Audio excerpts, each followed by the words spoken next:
Fans, Big Daddy here. This time around, we went through some changes in the mind. I have a rule: I don't diss a movie if I haven't seen it. I generally stick by that rule.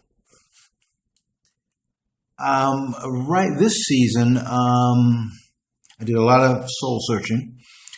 And I had to decide whether I wanted to go see this film. Ridley Scott's Exodus, Gods and Kings. Now, first I want to say that I am a huge Ridley Scott fan. Aliens. Prometheus.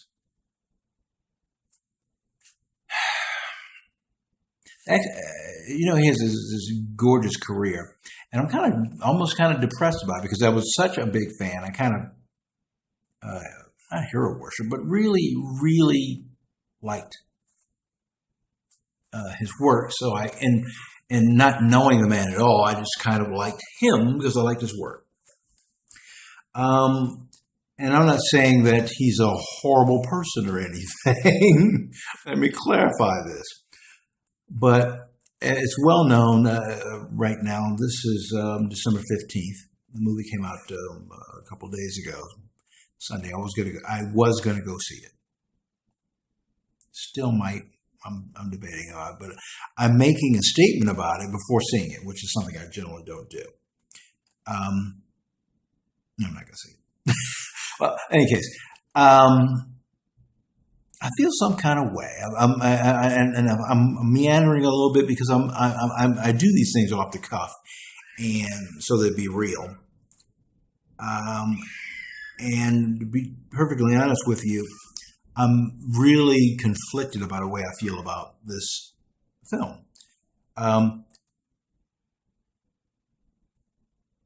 Okay, you made a movie in the 21st century. Now, we're not talking about Cleopatra and all those movies back in Hollywood that people that defend this keep trying to drag out to me. I mean, those movies were made 50, 60 years ago. It was a different world. Now, we know the ethnic components of these people.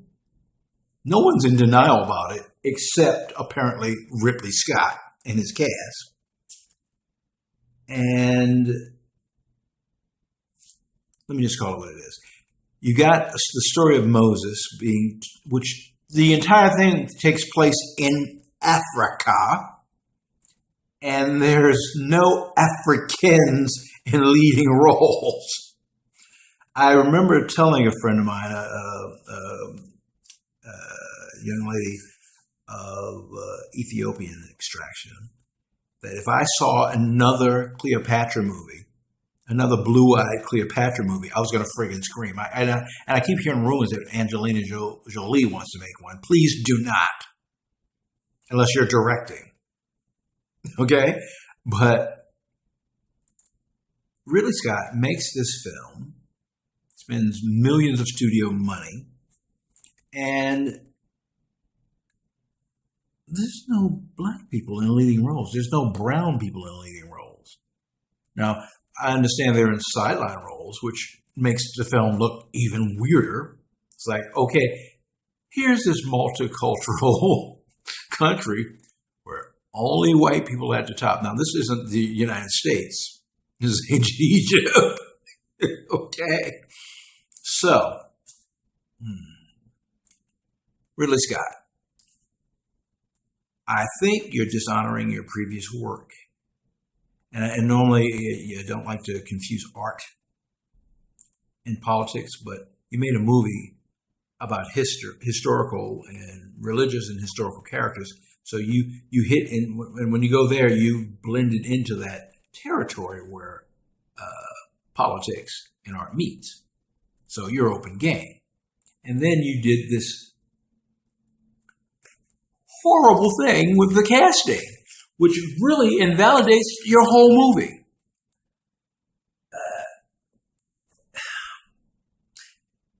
it's kind of an artistic tragedy, really.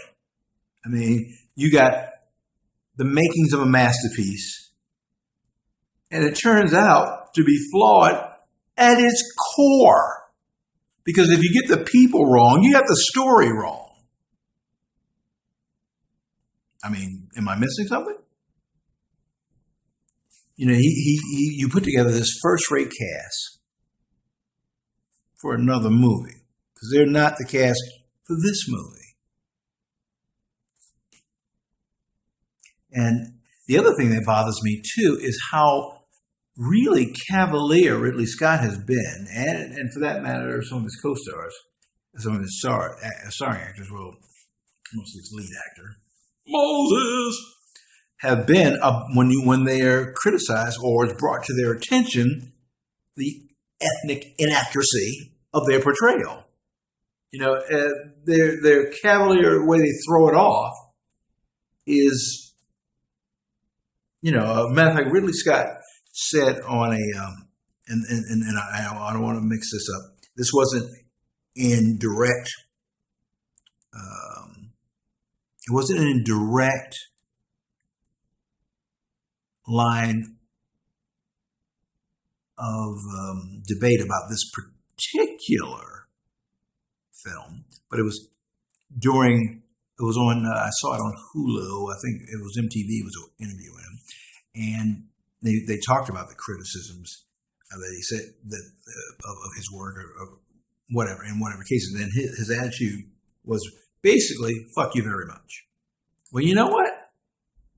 We don't have to spend money to see your movies if that's your attitude.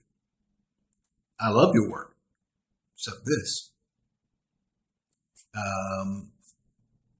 You know, it's recklessly. This attitude is recklessly racist. It is. It's. I don't even have to justify the fact that I'm doing this to you peons. How very British of you, Ridley. Now,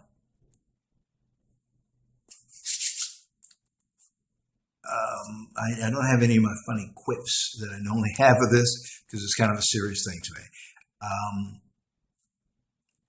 These movies are shown all over the globe. And the depiction of historical characters constantly in this paternalistic, great white father mannerism, inaccurate as all hell, does a disservice to my people and people of color around the world. It is important. It's not any old thing. We don't have men play women's parts in theaters anymore. They did that 300 years ago. We don't do that anymore. And white men are no longer going on stage and putting on blackface. White men are no longer tightening their eyes and playing Asian parts.